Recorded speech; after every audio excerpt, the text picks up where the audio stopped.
मानुष जन्म दुर्लभ है, ये मिलन बारंबार। तरवर से पत्ता टूट गिरे, वो मोर न लगता डर।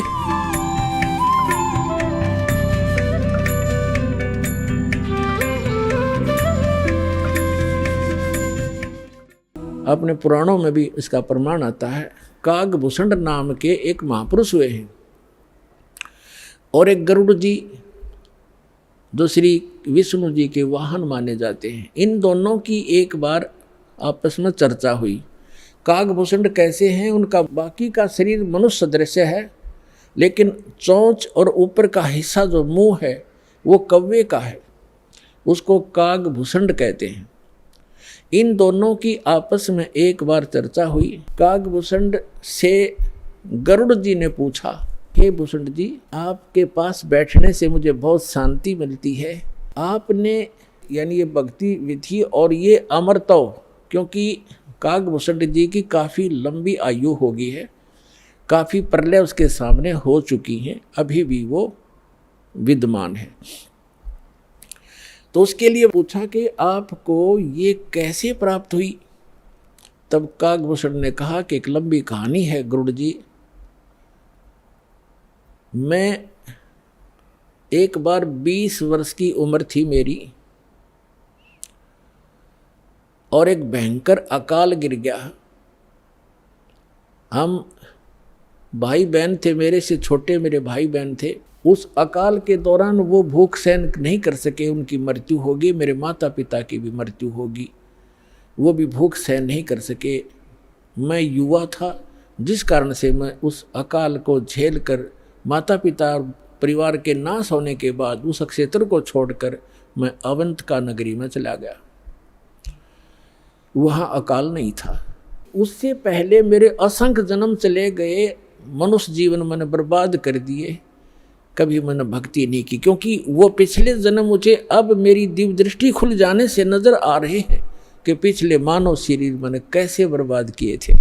तो बता रहा कि पिछले जन्म मैंने बहुत नाश कर दिए, और एक जन्म जो मेरा हुआ, माता पिता मेरे भाई बहन मर गए भूख से तड़प कर। ऐसी खिली फुलवाड़ी थी हमारे घर की, सारे भाई बहन खुशी खुशी रहते थे, और एक वर्ष में ऐसी जुल्म गिर गया, ऐसा कहर टूट गया, हमारा नाश हो गया।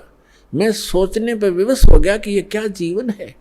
कल तक हम कैसे खुशी मंगल से रहते थे, प्यार करते थे, कहाँ गए आज मैं टक्कर मार लिया, रो लिया, सारा कुछ कर लिया, वो मिल नहीं रही।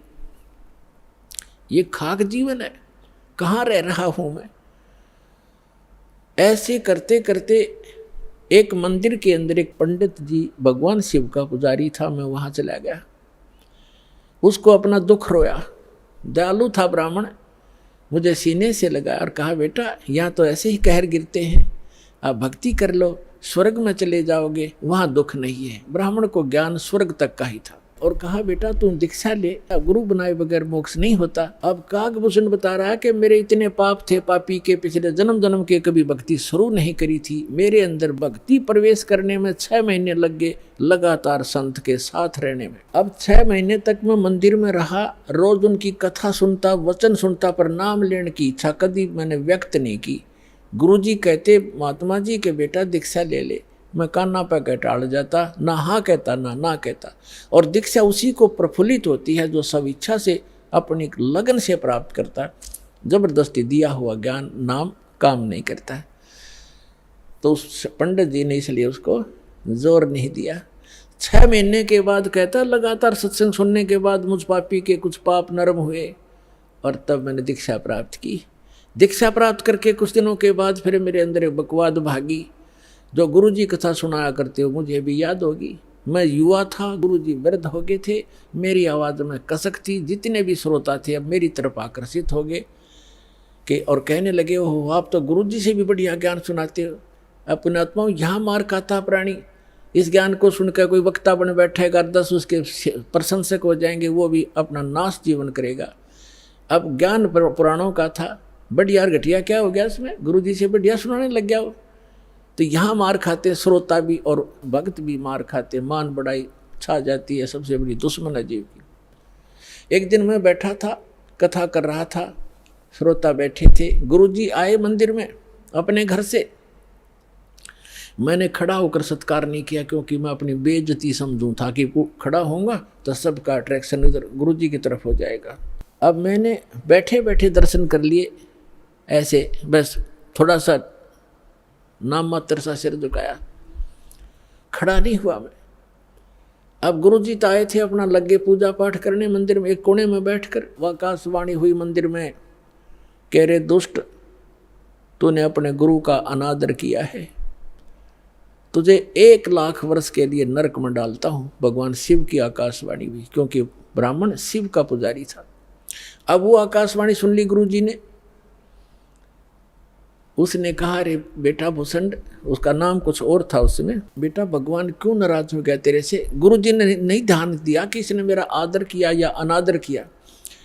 संत के विषय में एक वाणी कही है गरीबदास साहिब जी ने कि आदर अनादर करो क्यों ना कोई, मम संत शरण जगत जान छोई।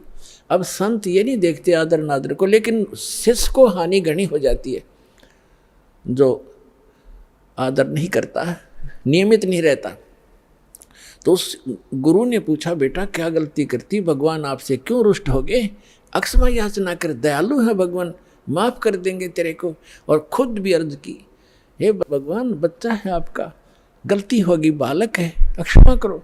तब उसने आकाशवाणी की फिर दोबारा भगवान शिव ने, जब ये निकम्मा व्यक्ति अपने गुरु का आदर नहीं करता तो मेरा क्या आदर करेगा।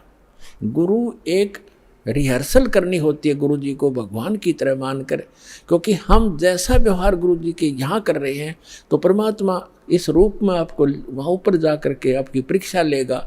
एक स्थान है मानसरोवर पर, तो वहाँ जो जैसा भाव आपका यहाँ वैसा वहाँ होगा, जैसे सोपन में होता है।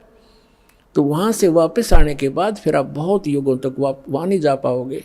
इसलिए एट प्रेजेंट आपने गुरु जी के साथ ऐसा व्यवहार करना चाहिए, ऐसा बोलना चाहिए जैसे हम भगवान से कर रहे हों।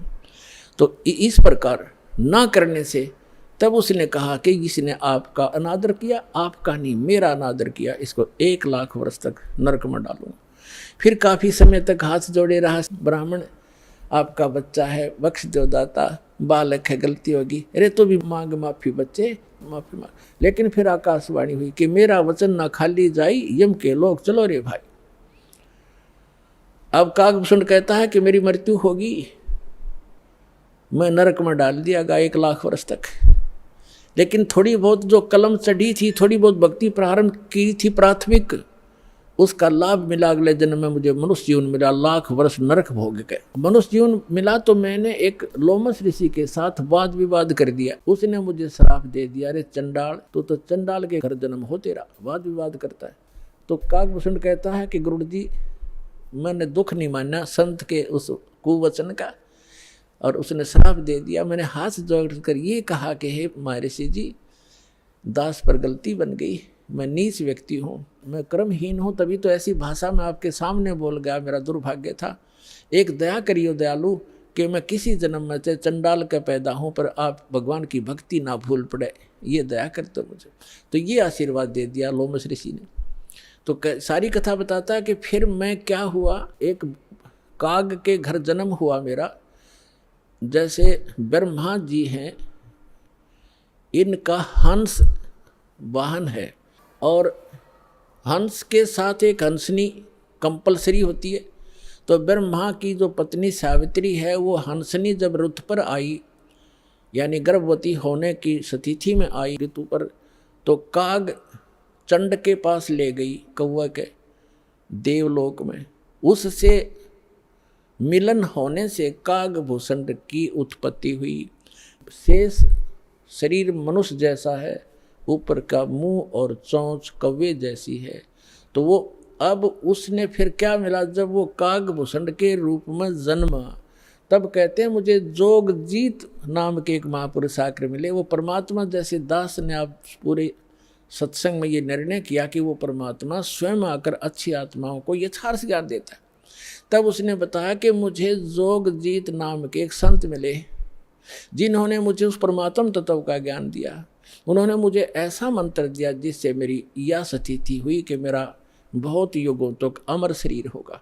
अब काकभूषण की भी मृत्यु होगी, क्योंकि अब ये समय है, इस समय में जब काकभूषण का जन्म होता तो मोक्ष हो सके था। अब जो प्रसंग आज का चल रहा है कि 2 प्रकार से मानव शरीर प्राप्त है।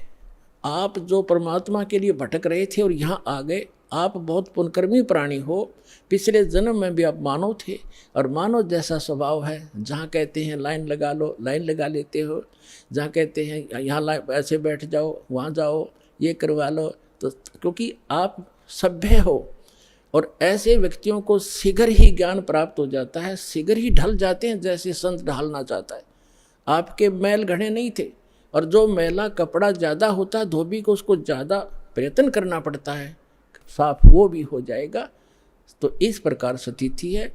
जो दूसरी टाइप के व्यक्ति हैं उनके ऊपर भी रजा होगी, क्योंकि जगह जगह भगवान की चर्चा चल रही है, टीवी चल रहे हैं, एक ही घर में 4 सदस्य हैं, 3 ने नाम ले लिया, एक सुनता भी नहीं, तो वो मनुष्य योनि से आया हुआ प्राणी नहीं है, को पूर्व संस्कार से जुड़ गया। लेकिन धीरे धीरे जब सारे परिवार लग रहा है, परमात्मा की वाणी चलती है, उस पर उस वाणी का भी असर होगा, और आज पूरा विश्व परमात्मा के चरणों में एक बार आएगा और सबका कल्याण होगा, चाहे किसी प्रकार जन्म हुआ हो। बोलो सतगुरुदेव।